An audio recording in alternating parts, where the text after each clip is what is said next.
Alright, what is going on, guys? It is FlyKP or Adam here today, and hope everyone's doing great. And today I just want to do a little bit of like a live com thing. It's just like pre-recorded gameplay, but I just wanted to talk a little bit about my thoughts on BO3 and such. So this is my second game on the map, the new map they released in the beta, Stronghold, and so far I really like it. The gameplay you guys saw yesterday was actually my first game ever on it, and I destroyed it. I think this game I also did really well. So drop a like for that. But I want to talk about some things in BO3. So going into the game, I thought that I wouldn't really like the time to kill. I thought I would think it was just gonna be too fast, or the guns would be OP. But the time to kill is a little bit fast, but I like it.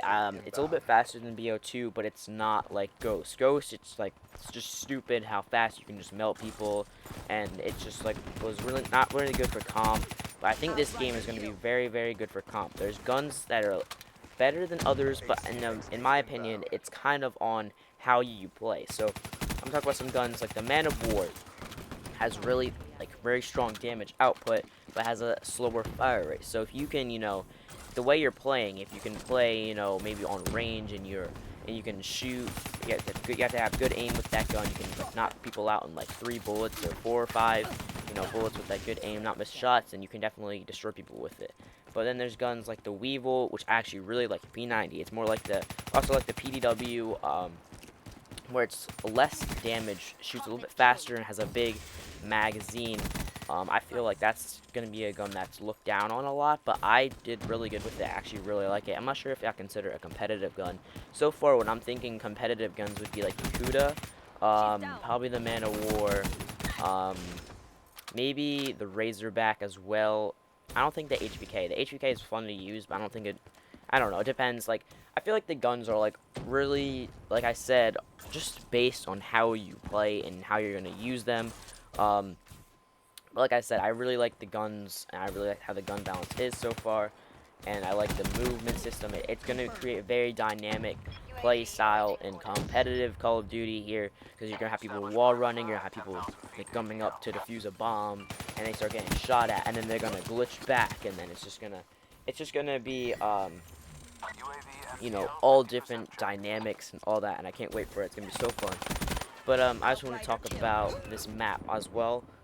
I really like this map, actually. I always like snow maps, and I feel like snow maps were always like not a huge part in Call of Duty. They always have a snow map, and I find them not always to be the best. Like Black Ops 2, there was downhill. That wasn't, I don't know. It was a fun map when it came out, but then it didn't really become that fun. It was like weird.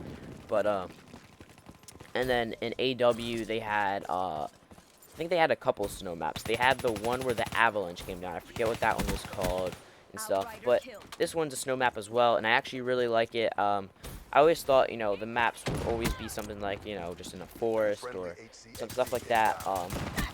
But here you see me destroy people with my Annihilator, and you see actually one new thing, I'm sorry, in this game is that you can, like, people will, like, can lose their limbs, kind of like in World at War, but not as easy as in World at War, sorry. Like when you shot someone at World at War, it would legit just like come off, like their limbs would just fly off like with a LMG. But this game, like the Annihilator, if you shoot someone in the arm, it will come off and stuff like that.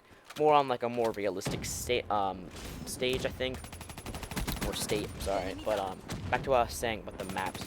I really like this map. I think it's like really nicely colored, and people are talking about the maps. Like I feel like they're like, oh yeah, I feel like they kind of just designed them with one thing in mind. A map with 3 lanes, and then have like these, just the 2 that are the main, like they have like 3 main spots and then lanes in those 3 spots. So I can see where they're coming from. They definitely, certain maps definitely have their special, like their spots where a lot of people go to. I think that's kind of how any map really works. And there you just saw me fall off. I was trying to wall run there, but you couldn't. And you can actually, a new thing in this actually as well is you can see your feet, which a lot of people like. It's not that big of a thing, but I kind of like it as well. But yeah, I feel like they did good designing the maps. I feel like they flow good and all that stuff. I feel like the movement systems work with it. It's not doing too much. You're not like wall running all the time on one. You're not like thrust jumping all the time on another. It's just all around balanced good, and I feel like most of the guns will all work in the game and stuff like that. So I'm kind of losing my train of thought. I hope you guys enjoy. Be sure to leave a like. I'm just gonna let this gameplay roll out with some music in the background. I'll see you guys in my next video. It's been AKP. Don't forget to stay fly. I'll see you guys later. Peace.